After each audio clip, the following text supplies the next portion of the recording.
یہ تو ہم دیکھتے ہیں اور سمجھتے ہیں کہ امن بڑی اہم چیز ہے. امن کی باتیں ہوتی ہیں، ہر کوئی کہتا ہے بڑی امن بہت بہت اہم چیز ہے. اور امن کی حالت ہی گھر کے سکون اور سلامتی کی بھی ضمانت ہے. اور بین الاقوامی سطح پر بھی سکون و سلامتی کی ضمانت ہے. اور خواہش بھی رکھتے ہیں کہ ہر سطح پر امن قائم ہو. لیکن صرف خواہش امن پیدا نہیں کر دیتی، کیونکہ یہاں بھی امن کی خواہش خود غرضی لیے ہوئے ہوتی ہے. اور یہی ہم دنیا میں دیکھتے ہیں. اگر خود غرضی نہ ہو تو لڑائیاں ہو ہی نہیں سکتی.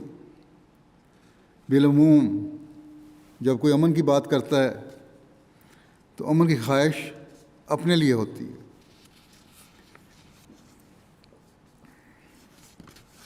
بلکہ عموماً جب انسان دعا بھی کرتا ہے، یعنی بعض دفعہ خواہش کا اظہار زبان پر بھی آ جاتا ہے اگر دعا نہیں بھی ہو رہی، تو انسان یہی کہتا ہے کہ اللہ تعالیٰ مجھے اور میرے بیوی بچوں کو، میرے قریبیوں کو امن میں رکھے. دوسروں کے امن میں رہنے کے لیے یہ درد نہیں ہوتا. یا انسان اپنی زندگی سکون سے بسر کرنے کے لیے دولت چاہتا ہے اور اس کو اچھا سمجھتا ہے، تو اس کا مطلب یہ نہیں کہ دشمن کے لیے بھی وہ دولت کو اچھا سمجھتا ہے، بلکہ صرف اپنے لیے دولت کو اچھا سمجھتا ہے. اگر صحت کو اچھا سمجھتا ہے تو اس کا مطلب یہ نہیں کہ دشمن کے لیے بھی اچھی صحت چاہتا ہے. دشمن کے لیے تو یہی چاہے گا کہ وہ نادار ہو اور کمزور ہو، تاکہ اس کو دشمن پر فوقیت رہے. اسی طرح عزت و مرتبہ اگر لوگ چاہتے ہیں تو اپنے لیے،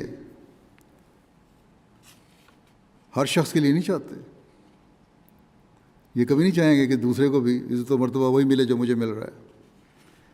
دنیا میں یہی نظارے ہمیں نظر آتے ہیں، عام لوگوں میں بھی اور لیڈروں میں بھی.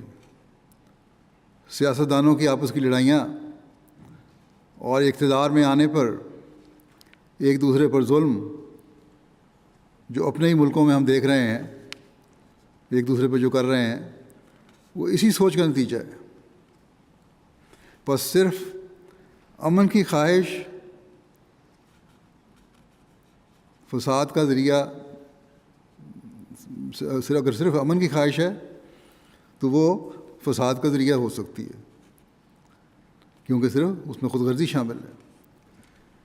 کیونکہ جو لوگ امن چاہتے ہیں وہ اس رنگ میں امن کے متمنی ہیں کہ صرف انہیں اور ان کے قریبیوں کو یا ان کی قوم کو امن حاصل رہے، ورنہ دوسروں کے لیے اور دشمنوں کے لیے وہ یہی چاہتے ہیں کہ ان کے امن کو مٹا دیں.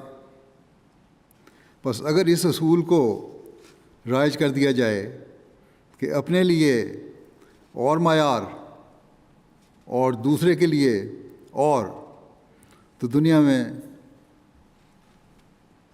جو بھی امن قائم ہوگا وہ چند لوگوں کا امن ہوگا، ساری دنیا کا امن نہیں ہوگا. اور جو ساری دنیا کا امن نہ ہو، اگر ساری دنیا کا امن نہ ہو، وہ حقیقی امن نہیں کہلا سکتا.